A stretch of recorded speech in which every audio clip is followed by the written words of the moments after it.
33. அடுத்த நாள் காலை வழக்கம் போல எழுந்த அனன்யாவிற்கு இன்று ஒரு நாளில் சத்யாவை எப்படி அந்த டேவிட் கும்பலில் இருந்து காப்பாற்றுவது என்று யோசித்துக் கொண்டிருந்தாள். டைரக்டர் ரத்தினத்தை தவிர வேறு எந்த டைரக்டர் அடுத்த படத்திற்கு ஹீரோவை தேடுகிறார்கள் என்று இன்டர்நெட்டில் தேடிக்கொண்டிருந்தாள். அவள் நினைத்தது போல எந்த சூழ்நிலையும் அமையவில்லை. ஐயோ, இப்ப என்ன பண்றதுன்னு புரியலையே. இப்படியே போனா அந்த டேவிடும் இவனும் சேர்ந்து சத்யாவை ஒரு உப்மா கம்பெனில தள்ளி விட்டுடுவாங்களே, என்ன பண்றது என்று புலம்பி தவித்தாள். அனன்யாவின் முகமே சரியில்லை என்பது அவளை பார்க்கும் போதே புரிந்தது. ஏற்கனவே சாப்பிட்டுக் கொண்டிருந்த சித்தார்த் அனன்யாவின் சோகமான முகத்தை பார்த்து, என்ன இன்னைக்கு மேடம் வழக்கத்தை விட ரொம்ப டல்லா இருக்கிற மாதிரி தெரியுது என்று நக்கலாக கேட்டான். சித்தார்த்தின் பேச்சில் இருந்த குறும்புத்தனத்தை கூட கவனிக்க முடியாத நிலைமையில் இருந்த அனன்யா, கொஞ்சம் உடம்பு சரியில்லை, அதான் வேற ஒன்றும் இல்லை என்று சொல்லிக் கொண்டிருக்கும் பொழுதே அவளுடைய எண்ணிற்கு சத்யாவிடமிருந்து அழைப்பு வந்தது. சத்யாவின் கேள்விக்கு என்ன பதில் சொல்வது என்று தெரியாமல் தயக்கத்துடன் போனை அட்டன் செய்தாள் அனன்யா. மேடம், நியூஸ் பாத்தீங்களா? நாம நினைச்சதை விட ரெஸ்பான்ஸ் ரொம்ப நல்லா இருக்கு. நீங்க பண்ண இந்த உதவி என்னோட வாழ்க்கையில மறக்கவே மாட்டேன். காலையிலிருந்து வந்த போனை அட்டன் செஞ்சு ஓஞ்சே போயிட்டேன் என்று சந்தோஷமாக பேசினான். சத்யா என்ன சொல்கிறான், எதை பற்றி பேசுகிறான் என்று அனன்யாவிற்கு விளங்கவில்லை. அவனிடம் கேட்கவும் தயக்கமாக இருந்தது. சத்யா மீண்டும் அவளிடம், டாக்டர் ரத்தினம் மீடியாவுக்கு அனௌன்ஸ் பண்ணிட்டாரு, நான் தான் அவரோட புது சீரீஸ்க்கு ஹீரோன்னு சொல்லியிருக்காரு மேடம். அவர் எனக்கு போன் பண்ணும்போது எனக்கு கையும் ஓடல காலும் ஓடல, இதெல்லாம் உங்களால மட்டும்தான் நடந்துச்சு மேடம் என்று தன் சந்தோஷத்தை பகிர்ந்து கொண்டான். சத்யா சொன்ன விவரத்தை கேட்ட அனன்யா அதிர்ச்சியில் உறைந்து போனாள். நாம கேட்கும் போது அந்த ரத்தினம் முடியாது, நெக்ஸ்ட் ப்ராஜெக்ட்ல யோசிக்கிறேன்னு சொன்னாரு. இப்போ ஒரே ராத்திரியில எல்லாமே தலைகீழா மாறிடுச்சே, என்ன நடந்திருக்கும் என்று யோசித்துக் கொண்டே நிமிர்ந்து பார்த்தாள். அப்பொழுது சித்தார்த் அனன்யாவையே பார்த்து ரகசியமாக சிரித்துக் கொண்டிருப்பதை கவனித்தவள் என்ன என்பது போல தலையை ஆட்டி கேட்க, ஒன்னும் இல்லை என்று தலையசைத்தான் சித்தார்த். சத்யா, உன்னோட ஃபியூச்சர் அடுத்த கட்டத்துக்கு போகுது, அதுக்கு நீயும் தயாராகணும் என்று அனன்யா சத்யாவிற்கு அட்வைஸ் கொடுக்க, சரி மேடம், நீங்க சொல்ற மாதிரி நிச்சயம் நடந்துக்குவேன் என்று சொல்லிவிட்டு போனை கட் செய்தான் சத்யா. சத்யாவிடம் பேசி முடிந்ததும் அனன்யா மனதில் 1000 குழப்பங்கள் இருந்தது. நேத்து முடியாதுன்னு சொன்னவரு இப்ப எப்படி ஒத்துக்கிட்டாரு என்று சித்தார்த்தை பார்த்தாள் அனன்யா. அனன்யாவின் பார்வையின் அர்த்தத்தை புரிந்து கொண்ட சித்தார்த் ஒன்னும் தெரியாதவன் போல சாப்பிட்டுக் கொண்டிருந்தான். சில நொடிகள் சித்தார்த்தை உற்று பார்த்த அனன்யா, இதெல்லாம் உங்க வேலையா என்று கேட்டாள். அனன்யாவின் கேள்வியை புரிந்து கொண்ட சித்தார்த் ஒன்றும் தெரியாதவன் போல, வாட், சத்யாவை நான் சிபாரிசு செஞ்சனா? என்ன உளர்ற? எனக்கு இருக்கிற வேலையில நான் இந்த மதர் தெரசா வேலையெல்லாம் பாப்பேன்னு நினைக்கிறியா என்று பேசினான் சித்தார்த். அவன் பேச்சில் குழப்பமான அனன்யா, அப்போ நீங்க எனக்கு ஹெல்ப் பண்ணலையா? அப்புறம் எப்படி என்கிட்ட முடியாதுன்னு சொன்ன ரத்னம் சாரு சடனா சத்யாவை அவரோட ஹீரோவா அறிவிப்பாரு என இன்னும் நம்ப முடியாமல் குழப்பத்துடன் கேட்டாள். ஒருவேளை நீ பேசிட்டு போனதுக்கு அப்புறம் தன்னோட டிசிஷன் தப்புன்னு நினைச்சிருக்கலாம். ஒரு நைட் இருந்துச்சு, நல்லா யோசிச்சு காலையில தன்னோட புது ஹீரோ யாருன்னு சொல்லி இருக்கலாம். இதுல கன்ஃபியூஸ் ஆகிறதுக்கு என்ன இருக்கு? எல்லாம் நீ நினைச்ச மாதிரியே தானே நடந்துட்டு இருக்கு. அடுத்து என்ன பண்ணலாம்னு யோசிக்கிறத விட்டுட்டு யார் பண்ணது என்ன பண்றதுன்னு கேள்வி கேட்டு டைம் வேஸ்ட் பண்ணிட்டு இருக்க என்று சொல்லி சித்தார்த் வேகமாக பேச்சை மாற்றினான். இன்னும் குழப்பத்தில் இருந்த அனன்யா சித்தார்த் சொன்னதை கேட்டு, ஆமா, நீங்க சொல்றதும் சரிதான். ஏதோ ஹீரோ வாய்ப்பு கிடைச்சிடுச்சுன்னு சும்மா இருக்க முடியாது. அடுத்து சத்யா மக்கள் மனசுல பதிச்சுட்டே இருக்கிற மாதிரி ஏதாவது செஞ்சாகணும். அது மட்டும் இல்லாம ஆபீஸ்ல எனக்கு ஒரு முக்கியமான வேலை இருக்கு, அங்க போய் ஒருத்தனோட மூக்க உடைக்கணும் என்று சொல்லிவிட்டு வேகமாக சாப்பிட ஆரம்பித்தாள். மித்ரனை ஸ்கூலில் டிராப் செய்துவிட்டு தன் ஆபீஸிற்கு வந்த அனன்யாவிற்கு மகிழ்ச்சியில் பறப்பதை போல இருந்தது. இந்த ஒரு வாய்ப்புக்காகத்தான் அவள் வெகு நாளாக காத்திருந்தாள்.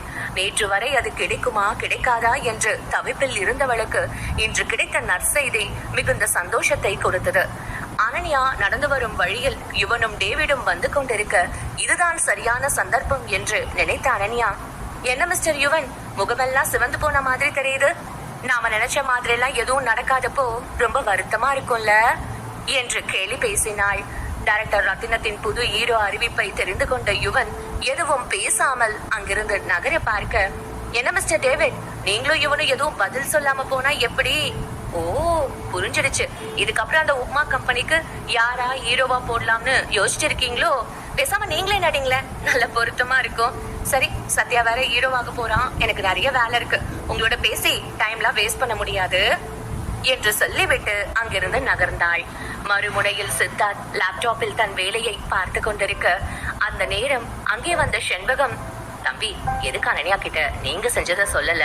இந்த வாய்ப்பு நீங்க வாங்கி கொடுத்ததுன்னு சொன்னா அவங்க மனசு இன்னும் சந்தோஷப்படும். இப்படி ஒரு நல்ல வாய்ப்பை விட்டுட்டீங்களே என்று சொல்ல, நான் எதுவும் செய்யல செண்பகம்மா, இதெல்லாம் அவளோட முயற்சி என்று சொல்ல, இத்தனை வருஷமா உங்க கூட இருக்கேன்பா, இது கூட புரிஞ்சுக்க முடியாதா மக்கா இல்ல தம்பி நானு என்று சொன்னார். புன்னகையுடன் அவர்களை பார்த்த சித்தார்த், பரவாயில்லையே, என்னை பத்தி நல்லாவே புரிஞ்சு வச்சிருக்கீங்க. நீங்க சொல்ற எல்லா விஷயமும் சரிதான். ஆனா இந்த விஷயம் எப்பவும் அனன்யாவுக்கு தெரியவே கூடாது செண்பகம்மா. பொண்டாட்டிக்கே தெரியாம அவளோட வெற்றிக்கு ஒரு காரணமா இருக்கிறதுல செம்ம கிக்கு இருக்கு. அதனால இத அவகிட்ட சொல்லாதீங்க. அவளும் அப்பதான் இன்னும் நம்பிக்கையா முன்னேறுவா என்று கூறினார். உங்க அளவுக்கு எனக்கு யோசிக்க தெரியல தம்பி, நீங்க ஒரு புருஷனா ஜெயிச்சிட்டீங்க என்று சிரித்துக்கொண்டே சொன்னார் செண்பகம்.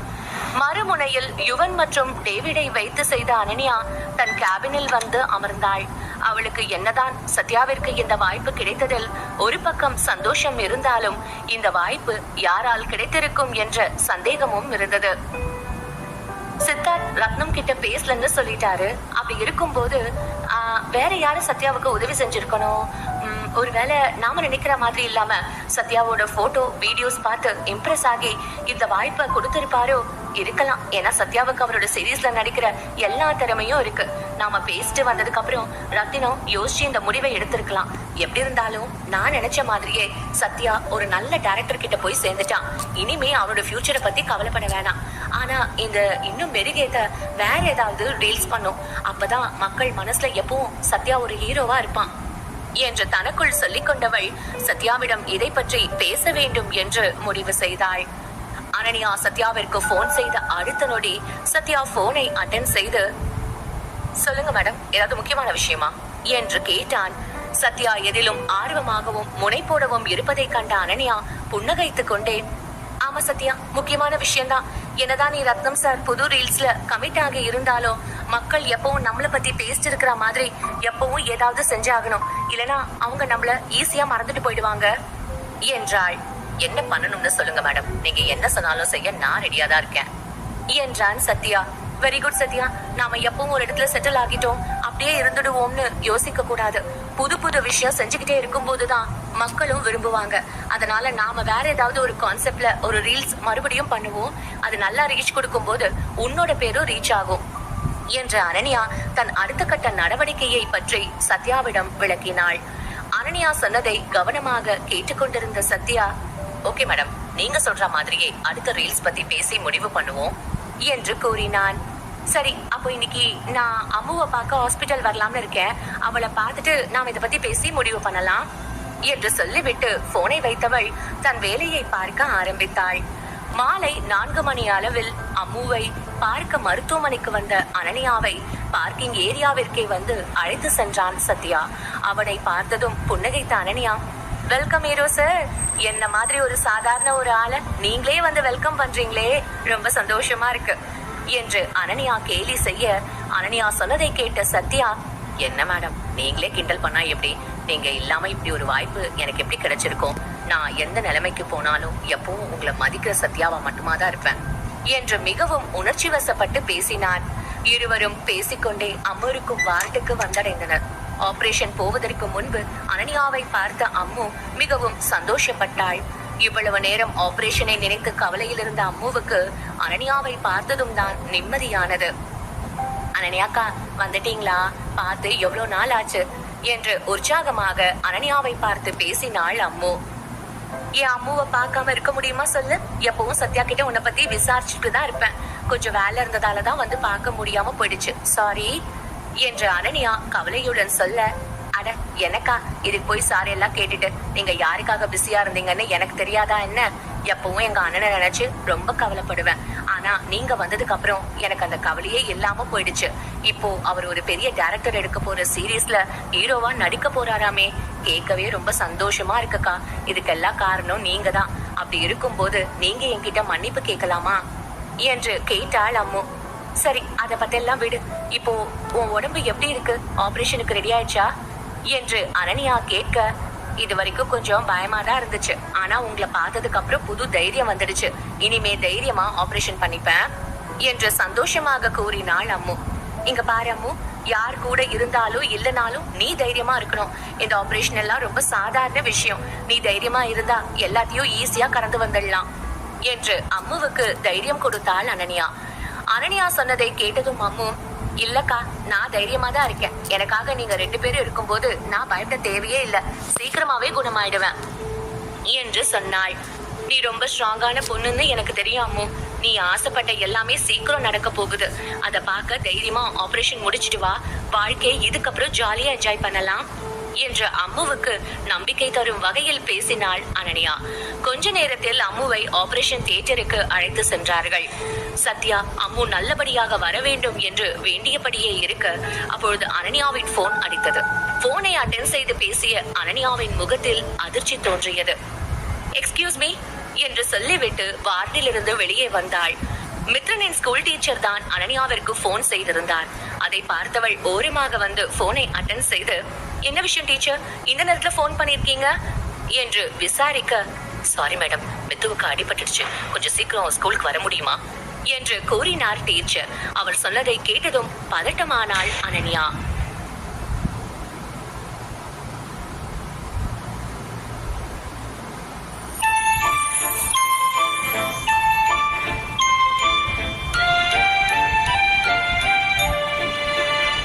எபிசோட் 34.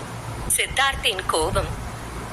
அனன்யாவிற்கு மித்துவின் ஸ்கூல் டீச்சர் தான் கால் செய்திருந்தார்.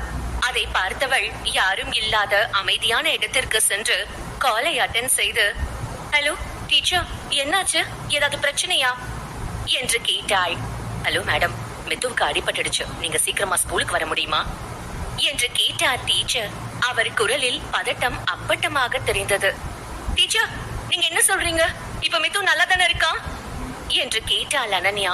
மேடம், நீங்க முதல்ல கிளம்பி சீக்கிரமா வாங்க, என்னால எல்லாத்தையுமே போன்ல சொல்லிட்டு இருக்க முடியாது என்று சொன்னார் டீச்சர். ஓகே டீச்சர், நான் சீக்கிரமா வரேன் என்று சொன்ன அனன்யாவின் மனதிற்குள் பதட்டம் அதிகரிக்க தொடங்கியது. அவள் உடனே சென்று மித்துவை பார்க்க வேண்டும் என்று நினைத்து கொண்டாள். அவள் மனதிற்குள் பலவிதமான எண்ணங்கள் வந்து அவளை பயமுறுத்தியது. போனை உடனே கட் செய்தவள் நேராக சத்யா அருகில் சென்று, சத்யா, எனக்கு ஒரு அர்ஜென்டான வேலை வந்துருச்சு, நான் உடனே போகணும், உனக்கு ஏதாவது அவசரம்னா என்ன கூப்பிடு என்று சொன்னாள். அவள் முகத்தில் தெரிந்த பதட்டத்தை பார்த்த சத்யா சற்றே குழப்பம் அடைந்து, என்னாச்சு அனன்யா மேடம், ஏதாவது பிரச்சனையா என்று கேட்டான். இல்ல, பெரிய பிரச்சனை எல்லாம் எதுவும் இல்ல, நான் பாத்துக்கிறேன், நீ உன்னோட தங்கச்சி கூட இங்க இரு, நான் உடனே கிளம்புறேன் என்று சொன்னவள் உடனே ஹாஸ்பிட்டலை விட்டு கிளம்பினாள். அவள் ஒவ்வொரு அடி எடுத்து வைக்கும் பொழுதும் அவளுடைய இதயத்தின் துடிப்பானது அதிகமாகிக் கொண்டே இருந்தது. அவள் வேகமாக சென்று டாக்ஸியை பிடித்தாள். அவள் மனதிற்குள் மித்துவிற்கு எதுவும் ஆகிவிடக் கூடாது என்ற எண்ணம் தான் ஓடிக்கொண்டே இருந்தது. கொஞ்ச நேரத்தில் டாக்ஸி ஸ்கூலை அடைந்தது. அனன்யா கொஞ்சமும் தாமதிக்காமல் வேகமாக ஸ்கூலுக்கு உள்ளே செல்ல, அங்கே மித்து பாவமாக நின்று கொண்டிருந்தான். அவன் மிகவும் சோர்ந்து போயிருந்தான். அவன் உடலில் ஆங்காங்கே இரத்த காயமும் முகத்தில் மண்பட்டு அழுக்காகியும் இருந்தது. அவனை அந்த கோலத்தில் பார்த்ததும் அனன்யாவின் மனம் அதிகம் பதட்டம் கொண்டது. அவள் வேகமாக ஓடி சென்று மித்துவை அணைத்துக் கொண்டாள். மித்து, உனக்கு என்னாச்சு? ஏன் உனக்கு இப்படி அடிபட்டு இருக்கு? உனக்கு ரொம்ப வலிக்குதா? இரு, அம்மா பாக்குறேன் என்று சொன்ன அனன்யா மித்துவிற்கு எப்படி அடிபட்டு இருக்கிறது என்று பார்த்தாள். அவள் முகத்தில் கவலை என்பது அப்பட்டமாக தெரிந்தது. அதே நேரம் அனன்யாவின் கவலையான முகத்தை பார்த்த மித்து வழக்கம் போல மிகவும் பொறுப்பானவனாக, அம்மா, எனக்கு ஒன்னும் ஆகல, நான் நல்லாதான் இருக்கேன், இதெல்லாம் சின்ன சின்ன அடிதாம்மா, நீங்க பயப்படாதீங்க என்று சொன்னான். அதை கேட்ட அனன்யா அவனை சந்தேகமாக பார்க்க, அம்மா, நீங்க என்ன நம்பலையா? இப்ப பாருங்க என்று சொன்ன மித்து அவளை சுற்றி அழகாக நடக்க ஆரம்பித்தான். அவன் சாதாரணமாக நடப்பதை பார்த்த அனன்யா சற்று நிம்மதியடைய கொஞ்ச நேரத்திலேயே மித்து கால்வலி தாங்க முடியாமல், வலிக்குது என்று சொல்லிவிட்டு உட்கார்ந்து விட்டான். அதை பார்த்து மிகவும் கவலை கொண்ட அனன்யா அப்பொழுதுதான் அவனுடைய காலில் அதிகமாக காயம் பட்டிருக்கிறது என்பதை கவனித்தாள். அவளுக்கு தன் மகனுக்கு இவ்வளவு அடிபட்டிருக்கிறது என்பது புரிந்ததும் கோபம் தலைக்கு ஏறியது. டீச்சரை பார்த்து, மேம், என் பையனுக்கு எப்படி இவ்வளவு அடிபட்டுச்சு? இதுக்கு என்ன காரணம்? நீங்க எனக்கு சொல்ல முடியுமா என்று கேட்டாள். அவளுடைய முகம் அப்பொழுது கோபத்தில் சிவந்து போயிருந்தது. அவளால் தன்னுடைய மகனுக்கு அடிபட்டு இருக்கிறது என்பதை தாங்கவே முடியவில்லை. அதே நேரம் அங்கே சில பெற்றோர்களும் இருந்தார்கள். அவர்கள் அனன்யா கேள்வி கேட்க ஆரம்பித்ததும் அவள் அருகில் வந்தார்கள். அனன்யா அவர்களை எல்லாம் பெரிதாக கண்டுகொள்ளவில்லை. அவளுக்கு இப்பொழுது தன்னுடைய மகனின் இந்த நிலைமைக்கு யார் காரணம் என்று தெரிந்து கொள்ள வேண்டும், அவ்வளவுதான். அதனால் அவள் கேள்வி கேட்டுவிட்டு டீச்சரின் பதிலுக்காக அவரை கண் சிமிட்டாமல் பார்த்து கொண்டிருந்தாள். அவளுடைய பார்வை டீச்சருக்கு பதட்டத்தை கொடுத்தது. அது அனன்யா மேடம், இங்க இருக்கிற ஒரு ஸ்டூடெண்ட் தான் உங்க பையனை கீழே தள்ளி விட்டுட்டாங்க. சின்ன பசங்களுக்குள்ள இதெல்லாம் சகஜம் தானே, இத பெருசு பண்ணாதீங்க, விட்டுடுங்களேன் என்று சொன்னாள் அந்த டீச்சர். அதை கேட்ட அனன்யா டீச்சரை முறைத்து விட்டு மீண்டும் மித்துவை பார்த்து, மித்து, நீ சொல்லு, என்ன நடந்துச்சு என்று கேட்டாள். அதை கேட்ட மித்து, அம்மா, என்ன என் கூட படிக்கிற ஒரு பையன் தான் கீழே தள்ளி விட்டுட்டாமா என்று சொன்னவன் தனக்கு அருகில் இருந்த ஒரு மாணவனை சுட்டி காட்டினான். அவனுக்கும் மித்துவின் வயதுதான் இருக்கும். அந்த சிறுவன் வேறு யாரும் அல்ல, தர்ஷ்மிகாவின் மகன்தான். அப்பொழுது அதை பார்த்து கொண்டிருந்த தர்ஷ்மிகா, என் பையன் ஒன்னும் உன் பையனை தள்ளி எல்லாம் விடல, அவன் தேவையில்லாம கதை சொல்லிட்டு இருக்கான் என்று சொன்னாள். என்னோட மித்து எப்பவுமே பொய் சொல்ல மாட்டான், உண்மையதான் சொல்லுவான் என்று சொன்னாள் அனன்யா. பிறகு மித்துவின் பக்கம் திரும்பி, மித்து, நீ மேல நடந்தது என்னன்னு சொல்லு என்று சொன்னாள். அவளுக்கு உண்மையில் இங்கு நடக்கும் பிரச்சனை எல்லாம் பார்க்க நேரமில்லை. அவள் உண்மையாக நடந்தது என்ன என்று தெரிந்து கொண்டு தன்னுடைய மகனை ஹாஸ்பிட்டல் அழைத்து செல்ல தான் நினைத்தாள். அம்மா, அவன்தாம்மா முதல்ல என் கூட சண்டைக்கு வந்தான். நான் சண்டைக்கெல்லாம் போக கூடாதுன்னு தான்மா நினைச்சேன். ஆனா என்கிட்ட பிரச்சனை பண்ணிட்டு இருந்து என்னை தள்ளி விட்டுட்டான் என்று சொன்னான் மித்து. அதை கேட்டு சுற்றியிருந்த மாணவர்களும், ஆமா, மித்து சொல்றது உண்மைதான், நாங்களும் அதை பார்த்தோம் என்று மித்துவிற்கு சப்போர்ட் செய்தார்கள். அதை பார்த்த அனன்யாவிற்கு சற்று நிம்மதியாக இருந்தது. மித்து உடன் படிக்கும் மற்ற மாணவர்கள் அவன் அருகில் வந்து அவன் நன்றாக இருக்கிறானா என்று பார்த்தார்கள். அதையெல்லாம் பார்த்து கடுப்பான தர்ஷ்மிகா, இல்ல, இந்த சின்ன பையன் போய் சொல்லிட்டு இருக்கான். என்னதான் இந்த பையனோட அம்மாவுக்கும் எனக்கும் ஆகலனாலும் இந்த பையன் மேல எனக்கு ஒன்னும் எந்த வெறுப்பும் இல்ல. ஆனா இந்த பையனும் அவன் அம்மா மாதிரி தான் இருக்கான். தேவையில்லாம என்னோட பையனை பிரச்சனையில மாட்டி விட பாக்குறான். இவையும் இந்த மாதிரி பண்றான்னு எனக்கு புரியலையே. அவனை எப்படி இந்த குட்டி பையன் தள்ளிவிட முடியும்? அதுவும் இல்லாம என் பையன் கையும் தான் செவந்திருக்கு. அப்போ இங்கிருந்து ஏதோ தப்பு நடந்திருக்குல்ல என்று வாதிட்டாள் தர்ஷ்மிகா. அதை கேட்ட மித்து அப்பாவியாக தர்ஷ்மிகாவை பார்க்க, அதில் கடுப்பான தர்ஷ்மிகா, என் பையன் மேல பழி போட்டது பத்தாதா, இப்போ என்ன வேற முறைக்கிறியா? இவ்வளவு சின்ன பையனா இருந்துட்டு நீ இதுக்கு இந்த மாதிரி எல்லாம் பண்ணிட்டு இருக்க? நீ தப்பு பண்ணது கூட பரவாயில்ல, ஆனா நீ என் பையன் தப்பு பண்ண மாதிரி பழி போட்டுட்டு இருக்க. உனக்கு எல்லாம் என்ன தைரியம் இருக்கும் என்று கேட்டாள். அவளை பார்த்து அனன்யாவிற்கு கடுப்பாக இருந்தது.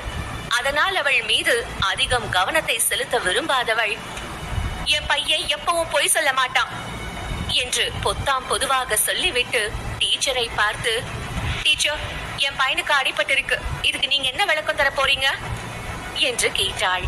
அதை கேட்ட டீச்சர் அமைதியாக இருக்க அவளை பார்த்து லேசாக சிரித்த அனன்யா, இவ்ளோ பெரிய ஸ்கூலா இருக்கு, இதுல கேமரா எதுவும் இல்லையா? செக்யூரிட்டி கேமரா இருக்குமே, நம்ம அது வேணா செக் பண்ணி பார்க்கலாமா என்று கேட்டாள். அவள் மிகவும் கனிவான குரலில் தான் பேசினாள். ஆனால் அவள் குரலில் கோபம் அப்பட்டமாக தெரிந்தது. அதில் பயந்து போன டீச்சர், மேடம், சாரி, இங்க கேமரா எல்லாம் இல்ல, இது சின்ன பசங்க படிக்கிற ஸ்கூல்ன்றதுனால நாங்க அதெல்லாம் யூஸ் பண்றது இல்ல என்று சொன்னார். அப்பொழுது அவர் தன்னுடைய பேக்கை பின்னால் மறைத்தார். அதில் தான் அவர் அந்த கேமராவையும் வைத்திருந்தார். அனன்யா அதை கண்டுபிடித்து விட்டாள். நேராக அந்த டீச்சர் அருகில் சென்று, டீச்சர், உங்களோட பேக் ரொம்ப கியூட்டா இருக்கு, நான் அதை செக் பண்ணலாமா? இல்ல, பிரைஸ் பாக்குறதுக்கு தான் என்று கேட்டாள். அதை கேட்டவுடன் கடுப்பான டீச்சர், இங்க பாருங்க, இதோட பர்சனல் திங்ஸ் இருக்கிற பேக். இதுல வந்துட்டு நீங்க பாக்கணும்னு சொல்றதெல்லாம் ரொம்ப தப்பு. இப்படி எல்லாம் பண்ணாதீங்க. நீங்க ஒரு பேரண்ட், அந்த லிமிட்டோட இருந்துக்கோங்க என்று சொன்னார். என்னதான் அவர் தன்னுடைய பதட்டத்தை வெளிக்காட்டிக் கொள்ளவில்லை என்றாலும் அனன்யா அதை கண்டுபிடித்து விட்டாள். இங்க பாருங்க டீச்சர், நீங்க ரொம்ப நல்லவங்களா இருக்க நடிக்கிறீங்க. எனக்கு நீங்க மட்டும் உண்மையை சொல்லலனா நான் இப்போ நேரா பிரின்சிபல் கிட்ட போறேன். எனக்கு பிரின்சிபல் பதில் சொல்லல, நான் நேரா கோர்ட்டுக்கு போவேன். எனக்கு என் பையனுக்கு ஏன் இப்படி ஆச்சுன்னு உண்மையை தெரிஞ்சாகணும் என்று சொன்னாள் அனன்யா. அதை கேட்டு டீச்சர் ஆச்சரியம் அடைந்தார். அனன்யா யாரையும் தேவையில்லாமல் இப்படி மிரட்டுபவள் அல்ல. ஆனால் அவளுக்கு புரிந்தது, இந்த டீச்சர் வேண்டும் என்றேதான் இதையெல்லாம் செய்திருக்கிறார் என்று அவரிடம் இப்படி பேசினாள். இங்க பாருங்க மேடம், நீங்க தேவையில்லாம டென்ஷன் ஆகிட்டு இருக்கீங்க. இந்த மாதிரி ஒரு சின்ன பிரச்சனைக்காக எல்லாம் யாராவது கோர்ட்டுக்கு போவாங்களா? அவன் இப்ப நல்லா தானே இருக்கான். இப்ப ஏன் நீங்க தேவையில்லாம பிரச்சனை பண்றீங்க என்று கேட்டாள் டீச்சர். அதே நேரம் இதையெல்லாம் பார்த்து கடுப்பான தர்ஷ்மிகா, ஏய் அனன்யா, உனக்கு இப்ப என்ன பிரச்சனை? உனக்கு வேணா வேலை வெட்டி இல்லாம இருக்கலாம், ஆனா எனக்கு அப்படி இல்ல. உன் பையன் நல்லா தானே இருக்கான். இதுக்கு எதுக்கு நீ கோர்ட்டுக்கு எல்லாம் போவேன்னு சொல்ற? உனக்கு வேணும்னா அங்க எல்லாம் சுத்த டைம் இருக்கலாம், ஆனா எனக்கு சுத்தமா டைம் இல்ல. சோ தேவையில்லாம நீ பிரச்சனை பெருசாக்காத என்று சொன்னாள் தர்ஷ்மிகா. அவள் பேசுவதை கேட்க கேட்க அனன்யாவிற்கு கோபம்தான் அதிகமானது. ஓகே, இங்க எல்லாரும் அவங்க இஷ்டத்துக்கு பேசுறீங்க, பரவாயில்ல மேடம். நீங்க என்ன பிரின்சிபல் கிட்ட கூட்டிட்டு போக விரும்பலன்னு எனக்கு நல்லா தெரியுது. ஆனா நானும் இதெல்லாம் இப்படியே விட மாட்டேன். என் பையனுக்கு உடம்பு சரியில்லை, அவனை நான் ஹாஸ்பிட்டல் கூட்டிட்டு போகணும். அதனால நான் உங்களை இப்ப விடுறேன் என்று சொன்ன அனன்யா அந்த இடத்தை விட்டு மித்துவை அழைத்து கொண்டு சென்றாள். அவள் டாக்ஸியில் ஏறி உட்கார்ந்ததும் மித்துவின் காலைதான் பார்த்தாள்.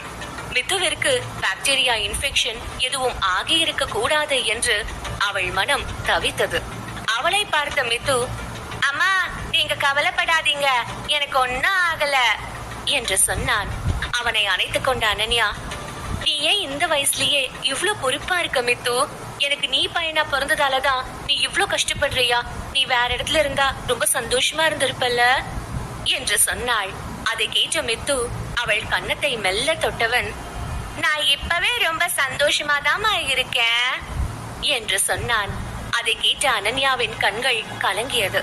கொஞ்சம் நேரத்தில் அவனை ஹாஸ்பிட்டல் அழைத்து வந்தவள் டாக்டரை அழைத்து ட்ரீட்மெண்ட் செய்ய சொன்னாள்.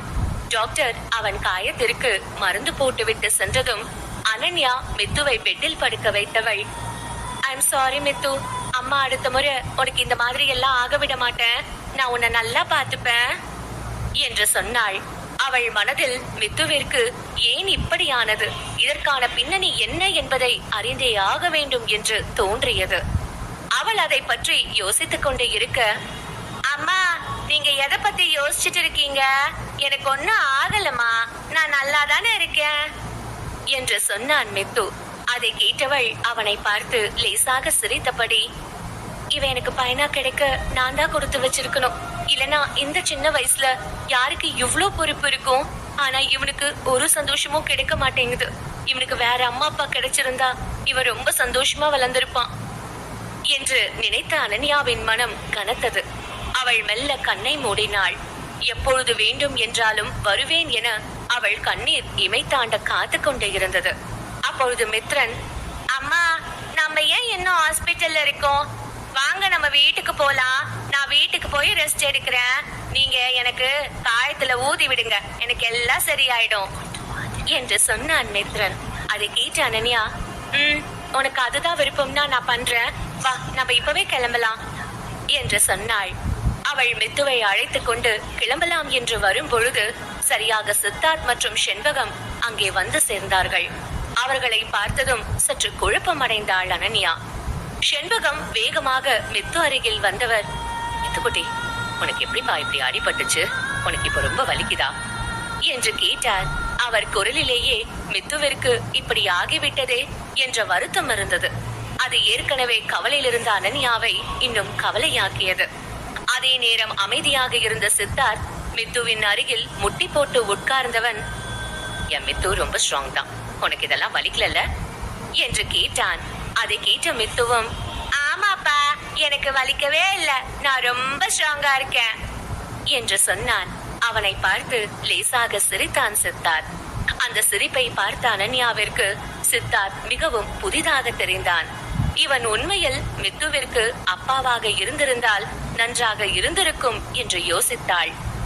அதே நேரம் சித்தார்த் மித்ரனிடம் சாதாரணமாக பேசினாலும் அவன் மனதிற்குள் மித்துவின் காயத்தை பார்த்த பிறகு கோபம் தீயாக எரியத் தொடங்கியது. அவன் அமைதியாக இருக்கும் அனன்யாவை பார்த்து, எப்படி இதெல்லாம் ஆச்சு என்று கேட்டான்.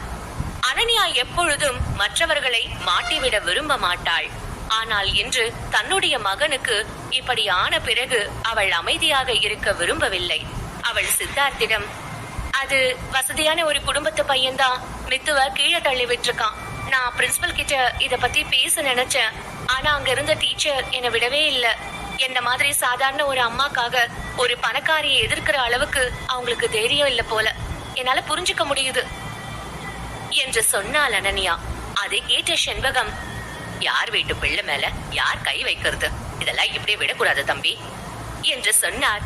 அதை கேட்ட சித்தார்த் மனதிற்குள், என்ன தைரியம் இருந்தா என் பையன் மேல கை வச்சிருப்பாங்க, என் பையன் மேல கை வச்சா என்ன ஆகும்னு நான் காமிக்கிறேன் என்று நினைத்தவன் செண்பகத்திடம் மித்துவை அழைத்துக் கொண்டு கார் இருக்கும் இடத்திற்கு வரும்படி சொல்லிவிட்டு அங்கிருந்து கோபமாக கிளம்பினான்.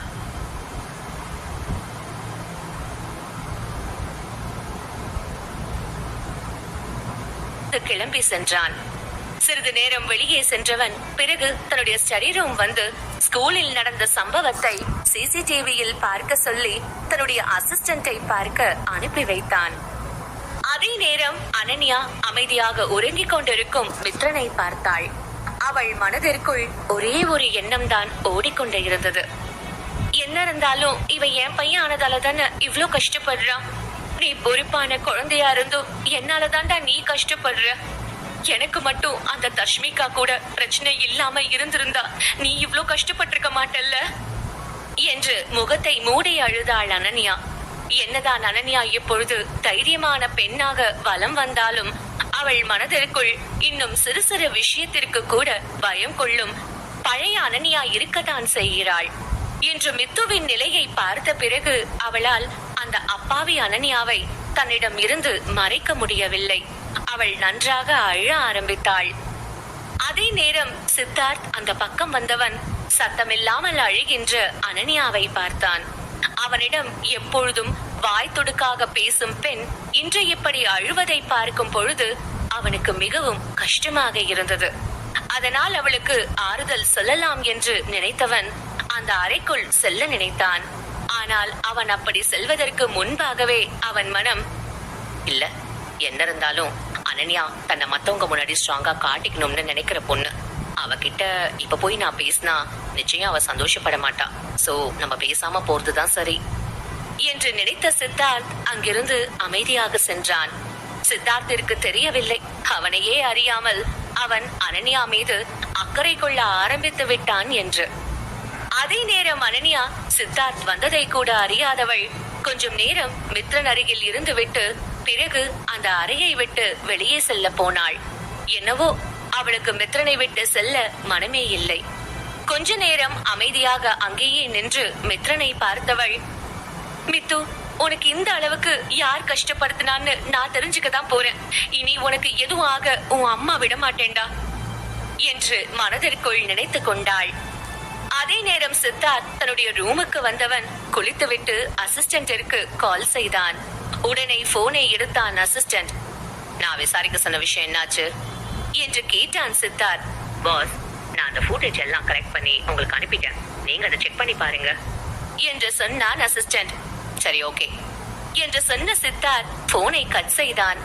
அந்த பக்கத்தில் இருந்த அசிஸ்டன்டிற்கு அப்பொழுதுதான் கொஞ்சம் உயிரே வந்தது போல இருந்தது. அதே நேரம் சித்தார்த் நேராக ஸ்டடி ரூம் வந்தவன் தனக்கு வந்திருந்த வீடியோவை பார்த்தான். அதில் மித்ரன் ஸ்கூல் விடும் நேரம் என்பதால் அனன்யாவிற்காக காத்து கொண்டு நிற்கிறான். அப்பொழுது அவனை நோக்கி வரும் ஒரு சிறுவன் மித்துவை கீழே தள்ளி விட்டு விட்டான். அதோடு அவன் பெற்றோரும் அருகில்தான் நின்று கொண்டு இருந்தார்கள். அதை பார்த்த சித்தார்த்திற்கு அவர்கள் வேண்டும் என்றுதான் இதை செய்து இருக்கிறார்கள் என்று புரிந்தது. என்னதான் அது வீடியோவாக இருந்தாலும் அதில் மித்ரன் கீழே விழுவதை பார்க்க சித்தார்த்திற்கு பயமாகத்தான் இருந்தது. அவ்வளவு உயரத்திலிருந்து விழுந்த பிறகும் கூட மித்ரன் அழாமல் தான் இருந்தான். அவன் அம்மா மாதிரியே இவனும் வலிய வெளிய காமிச்சுக்க மாட்டான் போலேயே என்று மனதிற்குள் நினைத்துக் கொண்டான் சித்தார்த். அவனுக்கு சற்றென்று அனன்யாவின் கண்ணீர் நிறைந்த முகம் வந்து போனது. அதையெல்லாம் நினைக்கும் போதே கோபம் கொண்ட சித்தார்த் தன்னுடைய அசிஸ்டன்டிற்கு கால் செய்து, இப்போ நம்ம கிட்ட இருக்கல இந்த வீடியோவை வச்சு அந்த பிரின்சிபல் கிட்ட விளக்கம் கேளு. அப்படி அவர் இதுக்கு ஒழுங்கா பதில் சொல்லலனா அவரை வேற வேலை பார்த்துட்டு போக சொல்லிடு என்று சொன்னான். ஓகே சார் என்று சொன்னான் அசிஸ்டன்ட். உடனே போனை கட் செய்தான் சித்தார்த். அவன் மனதில் இருந்த கோபம் கொஞ்சம் கூட குறையவில்லை. சற்று நேரம் அமைதியாக இருந்தவன் மனதில் ஒரு திட்டம் தோன்ற தொடங்கியது. அதே நேரம் அனன்யாவிற்கு இந்த நாள் ஒரு ரோலர் கோஸ்டர் ரைட் போல இருந்ததால் மிகவும் சோர்ந்து போய் இருந்தவள் குளித்து சற்றே ஃப்ரெஷ் ஆகி விட்டு வெளியே வந்தாள். அப்பொழுது சத்யா சரியாக கால் செய்தான். அவனுடைய அழைப்பை பார்த்ததும் தான் அனன்யாவிற்கு அம்முவின் நினைப்பே வந்தது. தான் எப்படி இந்த விஷயத்தை மறந்தோம் என்று தன்னை நொந்து கொண்ட அனன்யா போனை அட்டெண்ட் செய்து, சத்யா, இன்னைக்கு என் குடும்பத்துல ஒரு சின்ன பிரச்சனை, அதான் என்னால அங்க இருக்க முடியல. ஆபரேஷன் நல்லபடியா முடிஞ்சுச்சா என்று கேட்டாள். ஆமா அனன்யா மேடம், அவ ரொம்ப நல்லா இருக்கா, ஆபரேஷன் நல்லபடியா முடிஞ்சது என்று சொன்னான் சத்யா. அதை கேட்டு அனன்யா மகிழ்ச்சியானாள். ஓ, இத கேட்கவே ரொம்ப சந்தோஷமா இருக்கு. இன்னைக்கு நான் கேட்ட ஒரே சந்தோஷமான விஷயம் இதுதான் என்று சொன்னாள். ஓகே, இப்ப அம்மு என்ன பண்றா என்று கேட்டாள் அனன்யா. அவ இப்போ சர்ஜிக்கல் வார்ட்ல இருக்கா மேம். ஆனா அவ சரியாகிட்டான்னு டாக்டர் சொன்னாங்க. அனன்யா மேடம், ரொம்ப நன்றி. நீங்க மட்டும் இல்லைன்னா என் தங்கச்சி நிலைமை என்ன ஆகியிருக்கும்னு கூட எனக்கு தெரியாது என்று சொன்னான் சத்யா. அவன் அப்படி சொல்லும் பொழுதே அவன் கண்ணிலிருந்து கண்ணீர் வந்தது. இதெல்லாம் ஒரு விஷயம் இல்ல சத்யா, இப்போ உன் தங்கச்சி நல்லா இருக்கால, எனக்கு அதுவே போதும் என்று சொன்னாள் அனன்யா. தேங்க்ஸ் அனன்யா மேடம் என்று சொன்னான் சத்யா. அதை கேட்ட அனன்யா, எனக்கு நன்றி சொன்னதெல்லாம் போதும். இங்க பாரு, அம்முவ நீதான் நல்லா பாத்துக்கணும். அவளுக்கு கொஞ்சம் கொஞ்சமா உடம்பு சரியானதும் நீ சீரியஸ்ல போக்கஸ் பண்ண ஆரம்பி. இது உனக்கு ரொம்ப முக்கியம் என்று சொன்னாள். அதை கேட்ட சத்யாவும், கண்டிப்பா அனன்யா மேடம், நான் என் முழு உழைப்பையும் அதுக்கு தான் போடுவேன். நிச்சயமா உங்களை நான் யாரு முன்னாடியும் தலகுனிய விடவே மாட்டேன் என்று சொன்னான் சத்யா. அதை கேட்ட அனன்யா கொஞ்ச நேரம் அவனிடம் போனில் பேசிவிட்டு கட் செய்தாள். அவளுடைய வயிறு அப்பொழுது சாப்பாடு சாப்பாடு என்று கூப்பாடு போட தொடங்கியது. அந்த சத்தம் கேட்ட பிறகுதான் தான் இன்னும் எதுவும் சாப்பிடவில்லை என்று உணர்ந்தாள் அனன்யா. இரவு வேறு ஆகிவிட்டதால் இந்நேரத்திற்கு செண்பகமும் உறங்கி இருப்பார் என்று அனன்யாவிற்கு தெரியும். எனவே நேராக கிச்சன் சென்றாள் அனன்யா. அங்கே சமைக்காத உணவுக்கு தேவையான பொருட்கள் மற்றும் சில ஜூஸ் வகைகள் தான் ஃப்ரிட்ஜில் இருந்தது. அதை பார்த்தவள் சமைக்கலாம் என்று முடிவு செய்து மெல்ல சமைக்க தொடங்கினாள். அதே நேரம் பார்த்து அவளுக்கு சித்தார்த் நினைப்பு வந்தது. இந்த சித்தார்த் சாப்பிட்டாரா இல்லையான்னு தெரியலையே. நம்மளாவது சமைக்கிறோம், சாப்பிடுவோம், இவர் தண்ணி தானே குடிப்பாரு, பேசாம இவரை சாப்பிட கூப்பிடலாமா என்று யோசித்தாள் அனன்யா. அவளுக்கு சித்தார்த்தை நினைக்கவே சிரிப்பாகத்தான் வந்தது. என்னதான் அவன் தன்னை பெரிய ஸ்ட்ரிக்ட் ஆபீசர் போல காண்பித்துக் கொண்டாலும் உண்மையில் அவன் தன்னையே கவனித்துக் கொள்ள முடியாத குழந்தை போலதான் அனன்யாவிற்கு தெரிந்தான். அப்பொழுது கிச்சனுக்கு தண்ணீர் எடுக்க வந்த சித்தார்த் அனன்யா மும்முரமாக சமைத்துக் கொண்டே இருப்பதை பார்த்தான். சித்தார்த் கால்கள் நகர மறுத்து அப்படியே நின்றது. அவன் முதலில் அனன்யா இங்கே வரும்பொழுது தனக்கு நிச்சயம் செட் ஆகாது என்று தான் நினைத்தான். ஆனால் அனன்யா வந்த பிறகு அந்த வீட்டில் நல்ல மாற்றம் ஏற்பட்டு இருப்பதாக அவனுக்கு தோன்றியது. சித்தார்த் அப்படியே அங்கிருந்த ஒரு பாட்டில் நீரை எடுத்தவன் அதை குடித்தபடி அனன்யாவை பார்த்து கொண்டு இருந்தான். அனன்யா அந்த ஆரஞ்சு நிற லைட் வெளிச்சத்தின் அருகே பார்க்க தேவதை போல இருந்தாள். அவள் என்னதான் மித்துவிற்கு அம்மாவாகி இருந்தாலும் அவள் இப்பொழுதும் பார்க்க காலேஜ் பிள்ளை போலதான் இருந்தாள். அதை பார்த்த சித்தார்த், இவ்ளோ அழகான ஒரு பொண்ணை விட்டுட்டு போற அளவுக்கு இந்த மித்துவோட அப்பா பைத்தியமா இருந்திருக்கானே என்று நினைத்து கொண்டான். அப்பொழுது அவன் மனம், அந்த குழந்தையோட அப்பா யாரா இருந்தா உனக்கு என்ன, ஏன் உன் மனசு இப்படி எல்லாம் வித்தியாசமா யோசிக்குது, நீயும் அவளும் ஒன்னா இருக்கிறதே ஒரு கான்ட்ராக்ட்ல தான், அத மறந்துடாத என்று சொன்னது. அதை நினைத்தவன், அதுவும் சரிதான், நான் ஏன் இவளை பத்தி எல்லாம் யோசிக்கிறேன் என்று தேற்றிக் கொண்டான். ஆனாலும் அவன் கண்கள் அனன்யா மீதுதான் இருந்தது. அவன் அவளை அமைதியாக பார்த்து சைட்டடித்துக் கொண்டே இருக்க, யாரோ தன்னை பார்ப்பது போல உணர்ந்த அனன்யா திரும்பி பார்த்தாள். அங்கே சட்டென்று சித்தார்த்தை பார்த்ததும் அதிர்ச்சி அடைந்தவள் என்ன சொல்ல என்று தெரியாமல் தடுமாற கையில் காய்கறி கட் செய்ய வைத்திருந்த கத்தியால் தன்னுடைய விரலை வெட்டி கொண்டாள். அதில் வலி எடுக்க ஆ என்று சொன்னவள் ஏதாவது பேண்டேஜ் இருக்கிறதா என்று பார்க்க வர, சட்டென்று அவள் அருகில் வந்த சித்தார்த் அவள் கையை டேப்பில் காண்பித்து கழுவியபடி, ஏ அனன்யா, அதான் இவ்வளவு பெரிய பொண்ணா வளர்ந்திருக்கல, அப்புறம் எதுக்கு இன்னும் நீ சின்ன குழந்தை மாதிரி பண்ணிட்டு இருக்க? மனசுல என்ன அஞ்சலி பாப்பான்னு நினைப்பா என்று கேட்டான். அதை கேட்ட அனன்யா, ஹலோ மிஸ்டர் சித்தார்த், என்ன குறை சொல்றதெல்லாம் இருக்கட்டும். ஆமா, நீங்க இங்க என்ன பண்றீங்க? யாராவது இந்த ராத்திரி நேரத்துல சத்தம் போடாம பின்னாடி நின்னு வேடிக்கை பாப்பாங்களா? இதெல்லாம் பார்த்தா பயம் வராதா என்று கேட்டாள். அனன்யா அப்படி சொன்னதும் சித்தார்த் அவளை அமைதியாக பார்த்தான். அனன்யா தான் எதுவும் தவறாக பேசவில்லை என்பதில் உறுதியாக இருந்தாள். அவளை பார்த்தவன் அவளை இழுத்துக்கொண்டு ஹாலுக்கு சென்றான். அதை பார்த்த அனன்யா, சார், நீங்க என்ன பண்ணிட்டு இருக்கீங்க? ஒழுங்கா என் கையை விடுங்க என்று சொன்னாள். அதை கேட்ட சித்தார்த் அவளை சோஃபாவில் உட்கார வைத்தவன், இங்க பாரு, நான் போயிட்டு வருவேன், நீ ஒழுங்கா இங்கேயே இரு என்று சொன்னான். அவன் அப்படி சொல்லிவிட்டு அப்படியே சென்று விட்டான். அதை பார்த்த அனன்யா, இவருக்கு இப்ப என்ன பிரச்சனை? எதுக்காக இப்படி எல்லாம் பண்ணிட்டு இருக்காரோ? பசிக்குதுன்னு சாப்பிட்டு வந்தவளை பயமுறுத்தி ரத்த காவெல்லாம் வாங்க வச்சுட்டு எங்க போனாரு இந்த பெரிய மனுஷன் என்று மனதிற்குள் கேட்டுக்கொண்டாள் அனன்யா.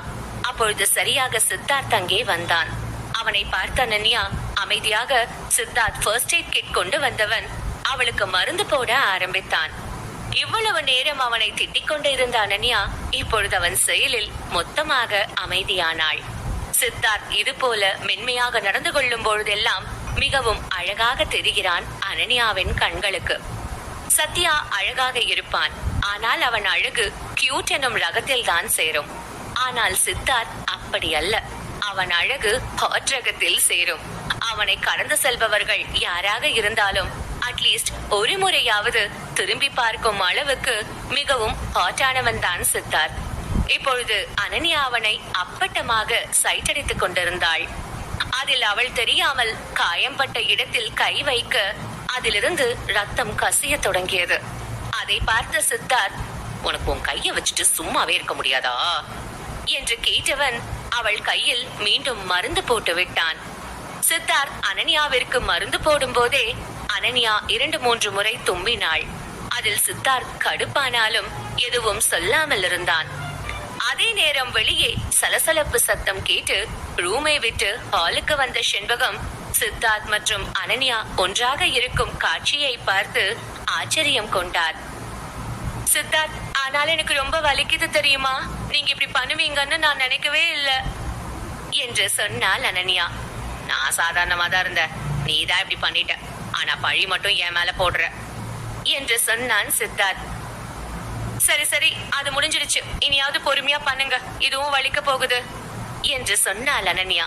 அதை கேட்ட சித்தார்த், பொறுமையாதான் பண்ணுவேன் என்று சொல்லிவிட்டு அனன்யாவிற்கு பேண்டைட் போட குனிந்தான். அது அவளுக்கு கூச்சத்தை கொடுக்க கண்ணை மூடிக்கொண்டாள் அனன்யா. அதை பார்த்த செண்பகம் அறையும் குறையுமாக புரிந்து கொண்டார். அவர் மனதுக்குள், கண்டடா, இந்த காலத்து பசங்களுக்கு பொறுமையே இல்ல, சரி சரி, சின்ன சிறுசுங்க, நம்ம எதுவும் சொல்ல வேண்டாம் என்று நினைத்துக் கொண்டு அங்கிருந்து சென்று விட்டார். கொஞ்சம் நேரத்தில் சித்தார்த் கட்டு போட்டு விட்டான். அதை பார்த்த அனன்யாவிற்கு சிரிப்புதான் வந்தது. ஏனென்றால் அவன் கை முழுவதும் கட்டு போட்டு இருந்தான்.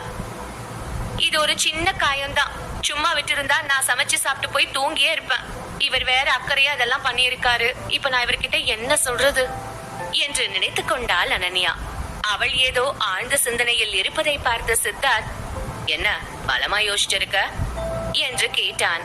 அவனை பார்த்த அனன்யா முகத்தை அப்பாவியாக வைத்துக் கொண்டு, பசிக்குது என்று சொன்னாள்.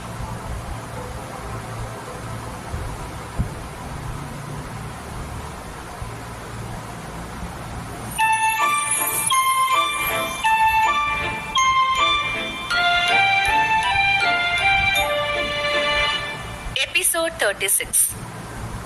எனக்கு பசிக்குது என்று கியூட்டாக சொன்ன அனன்யாவை பார்த்த சித்தார்த் கொஞ்சம் வெயிட் பண்ணு என்று சொல்லிவிட்டு கிச்சன் பக்கம் சென்றான்.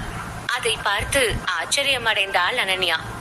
அட, என்ன இவரு எனக்காக சமைச்சு தர கிச்சன் பக்கம் எல்லாம் போறாரு? அப்ப இவருக்கு சமைக்க தெரியுமா? அப்போ அன்னைக்கு சமைக்க தெரிஞ்சும் தண்ணி குடிச்சிட்டு படுத்துக்க போனாரா? இவரை என்னால புரிஞ்சுக்கவே முடியலையே. இவர் எல்லா விஷயத்திலயும் பக்காவா இருக்காரு. அப்போ சாப்பாட்டு விஷயத்திலயும் பக்காவா தான் இருக்கணும். என்ன நடக்குதுன்னு பாப்போம் என்று மனதிற்குள் நினைத்தவள் சித்தார்த் என்ன சமைத்து கொண்டு வர போகிறான் என்று எதிர்பார்த்து கொண்டிருக்க, கொஞ்சம் நேரத்தில் அவள் முன்பு நூடுல்ஸ் தயார் செய்து கொண்டு வந்து கொடுத்தான் சித்தார்த். அதை பார்த்த அனன்யா அமைதியாக இருக்க, ஏய், நான் உனக்கு வெறும் பிளெயின் நூடுல்ஸ் தான் பண்ணி கொடுத்திருக்கேன், ஏன் உனக்கு இதை சாப்பிட பிடிக்கலையா என்று கேட்டான். அவன் குரலில் கோபம் தெரிந்தது.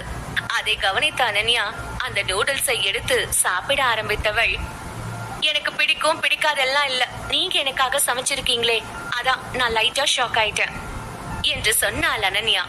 அவள் அப்படி சொன்னதும் சித்தார்த்திற்கு சற்று சந்தோஷமாகத்தான் இருந்தது.